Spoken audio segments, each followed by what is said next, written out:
ان من الکبائر ان یشتم الرجل والدیہ، گناہ کبیرہ ہے، بڑا گناہ ہے یہ کہ آدمی اپنے ماں باپ کو گالیاں دے. ماں باپ کو اپنے گالیاں دینا انہوں نے فرمایا گناہ کبیرہ ہے. قالوا یا رسول اللہ وحل یشتم الرجل والدیہ، اے اللہ کے رسول کا ایسا بھی ہو سکتا ہے کہ آدمی اپنے ماں باپ کو گالیاں دے؟ ماں باپ کو گالی کون دے گا؟ قال نعم یسب ابا الرجل فیسب اباہ فیسب امہ فیسب امہ. صحابہ نے کہا ایسا کیسے ہو سکتا ہے کہ ماں باپ کو آدمی گالیاں دے؟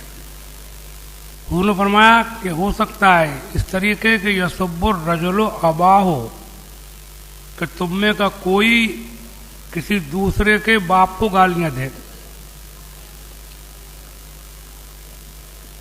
فیسب اباہ، تو اس نے اس کے باپ کو گالی دی جواب میں. تو اس نے اپنے باپ کو جو گالی دلوائی اس کے باپ کو گالیاں دے کر، گویا کہ مطلب یہ ہے کہ اسی نے اپنے باپ کو گالی دی. یہ اگر اس کے باپ کو نہ کہتا تو اس کے باپ کو وہ کیوں کہتا؟ فرماتے ہیں یسب امہ فیسب امہ، اور یہ اس کی ماں کو گالی دیتا ہے. جیسے آج کل گالیاں دینے میں گالی والی چلتی ہیں جہاں، اور سنا ہوا آپ نے وہ اس کی ماں کے لیے کہہ رہا ہے، وہ اس کی ماں کے لیے، وہ اس کی بہن کے لیے، اس کی بہن کے لیے گالیاں کپاڑیاں چلتی ہیں بےہودہ لوگوں میں، گندے لوگوں میں. حضور فرماتے ہیں کہ ماں باپ کو گالیاں، صحابہ کو تعجب ہوا کہ ماں باپ کو گالیاں کون دے گا؟ فرمایا ہاں اس طریقے سے کہ اس نے اس کے باپ کو گالی دی تو اس نے اس کے باپ کو گالی دی، اس نے اس کی ماں کو گالی دی تو اس نے جواب میں اس کی ماں کو گالی دی. تو اس سے اپنے ماں باپ کو گالیاں دلوانا، اس کے ماں باپ کو گالیاں دے کر کے مطلب یہ ہے کہ جیسے اسی نے اپنے ماں باپ کو گالیاں دی. سمجھا؟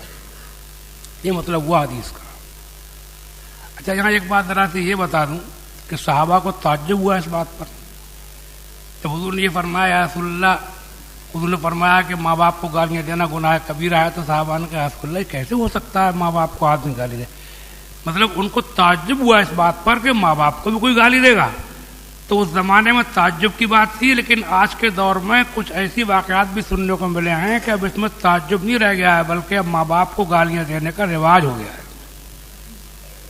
اس میں تعجب نہیں رہا، بلکہ میں نے تو یہاں تک سنا ہے کہ ماں باپ کو مارنے تک کا واقعات ہوئے، باپ کو قتل کرنے کے واقعات ہوئے زمین جائیداد کی وجہ سے. بیچنا چاہ رہے تھے وہ نہیں بیچنے دے رہا، ایسے کئی میں نے اخباروں میں پڑھے واقعات.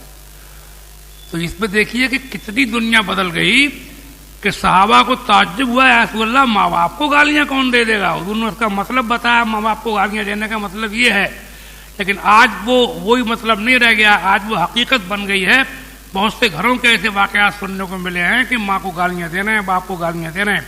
یہ تعجب کی بات ہی رہ گئی. اللہ تعالیٰ ہماری قوم کو ہوش عطا فرمائے اور خدا کا خوف دل میں پیدا فرمائے. جس ماں باپ کی خدمت قرآن میں کہا گیا لا تقل لہما اف ولا تنہرہما، اپنے ماں باپ سے اف تک نہ کہو، ان سے جھڑک کے بات تک نہ کرو. جس قرآن میں یہ کہا گیا تھا اس امت کے لیے وہ لوگ ماں باپ کو گالیاں دینے لگے، یہاں تک کہ ماں باپ کے ساتھ مار پیٹ بھی کرنے لگے. اللہ تعالیٰ ہر قسم کے فتنوں سے ہم کو محفوظ فرمائے.